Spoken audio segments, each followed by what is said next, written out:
Hello, my name is Claudia Tornquist. I'm the president and CEO of Kodiak Copper. Kodiak is an exploration company focused on copper porphyry exploration.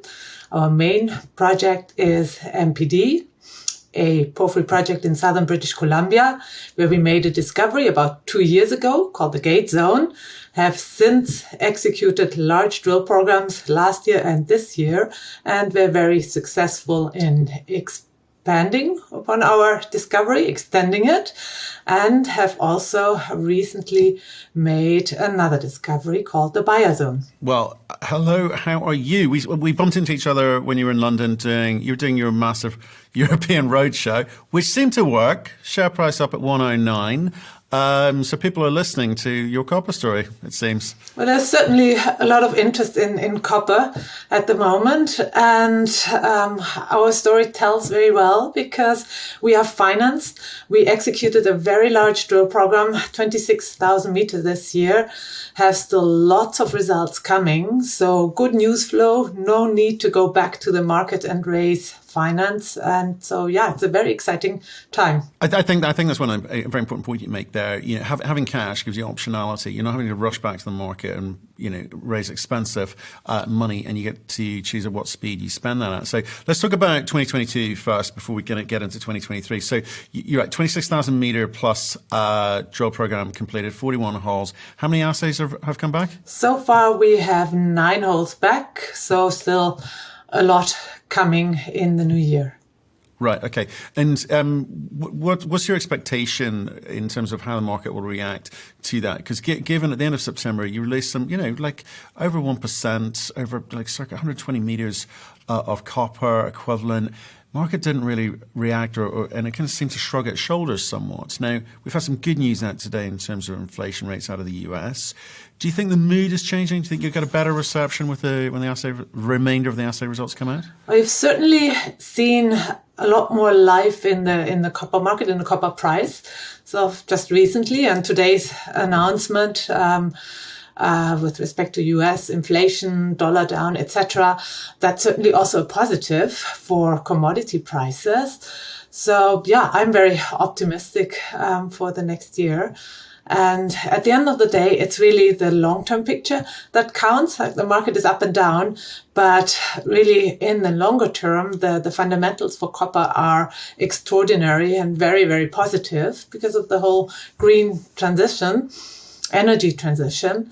And so, yeah, there will be ups and downs in the market, but the long-term picture, that's what's important. More copper discoveries are needed to build all these electric cars.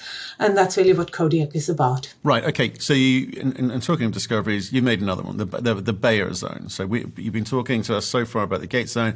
So when you say discovery, what do you know about the Beyer Zone, as you're calling it? Well, the Beyer Zone is a brand new discovery in trenching. It's a high-grade gold-silver discovery on surface that came out of our regional exploration work, out of our sampling program and prospecting work. It's very exciting. It's a wide zone, 14 meters of very, very strongly altered rock. So something really going on there. We've only just discovered it, only done this trench with some good results. And now we'll definitely follow up on that in the next year with some more trenching, probably, and drilling. So that essentially added a new target or a whole new class of targets to our list of targets that we have already. Right. And I mean, making one discovery is good, making two even better, and they're rare. I keep having to remind people, these are not easy things to do. So in terms of the work that you did, the time that it took, and the cost of making that discovery, I know that's not indicative of future success, but I mean, can you give us a sense of how you found this and what you zoned in on? Well, the Beyer Zone, we knew that our property was prospective for gold as well as for copper. And it is quite common in the context of large copper porphyry systems to also see precious metal zones.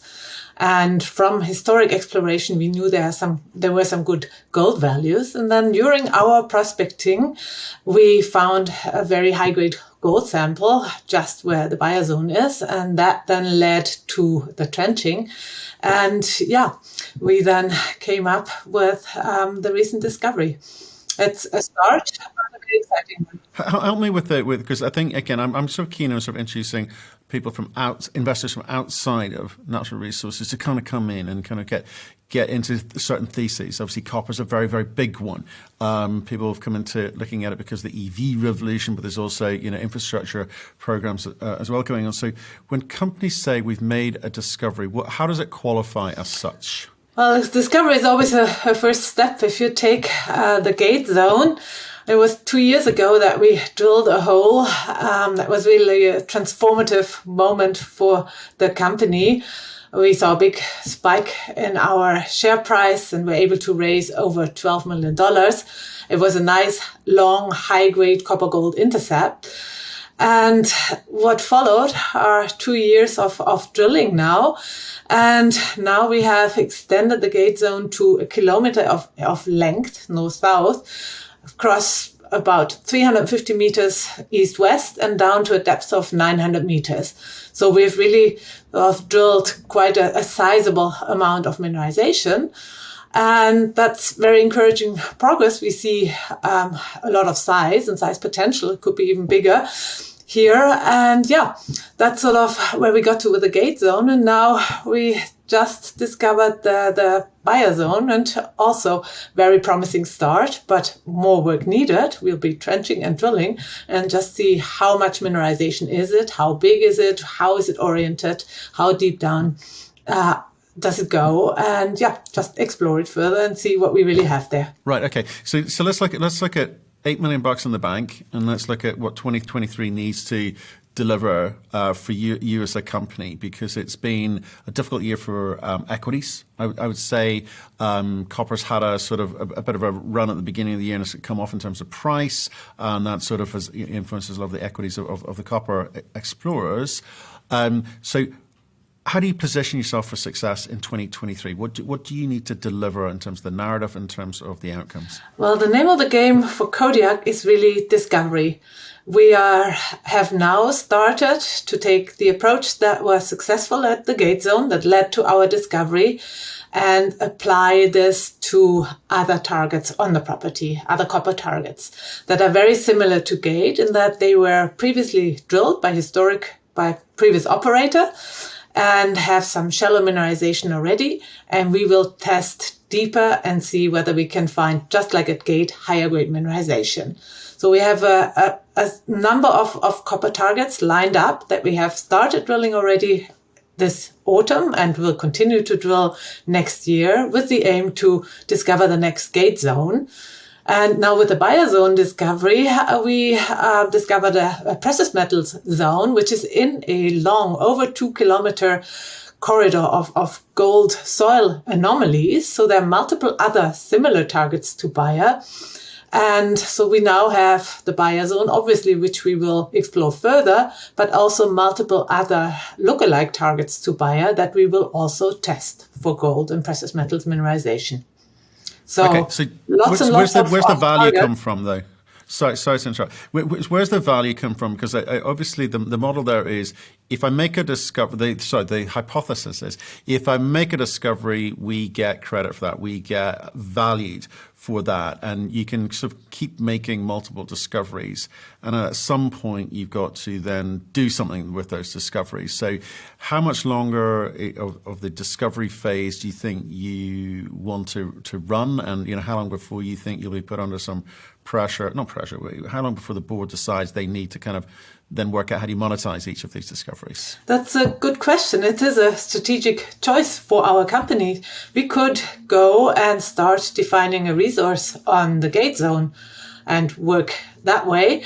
Or the alternative is to test other targets on the property, of which we have numerous, with the aim to discover one or several other Gate Zones and really going for scale and for size.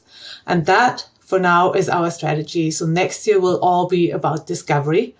And once we have tested our high priority targets, then we really know where we have the best mineralization, the most mineralization, the highest grade mineralization. And then we will be in a position to decide where and when to focus in on a resource. Okay, and fair enough. That's a strategy. So can I ask about, again, coming back to the money component here, you've got money. You've got choices about how you spend the money, where you spend the money, and how quickly you spend the money. But when you sort of see instances like, when you announce, 1.03% of copper equivalent over 117 meters, 0.34 over 735 meters, again, good grades, right? And the market not react. Does it affect the way that you plan your drill programs? It doesn't, no. It's obviously frustrating to release good results and the market just shrugs, but that's just the markets and we don't have control over it. It's very much the same for all the exploration companies. Sometimes the market is just not responsive to any results, but it doesn't influence our exploration work. And over the longer term, if you keep generating good results, eventually the market will recognize. Right. Okay. And just remind me, just again for new people looking in, what if they were thinking of investing in this company? What type of company are you? Are you an explorer, developer, or are you just an explorer? Or obviously to be a miner requires a whole different set of skill sets, and it'll take a little bit longer. But where do you position yourself in the market for this copper market? Well, we're an exploration company. We're about discoveries, and we focus on copper porphyries. We like porphyries because they are big target. What that means going forward, if you look around the world, I don't think there is a single porphyry mine that was actually built and is operated by the junior who originally discovered the deposit. So in the longer term, likely if we keep having success, there will be a bigger company being interested in us. And so I don't think we'll become a developer. Really, Kodiak is about exploration and discovery. Brilliant. Well, look, Claudia, thank you very much for the end of year roundup. We've got a sense of how you're going to tackle 2023. Exciting times for copper, I suspect. And with the money in the bank, you should be able to take advantage of that one. So, have a great Christmas and break. We'll see you in the new year. Thank you. Have a great break too.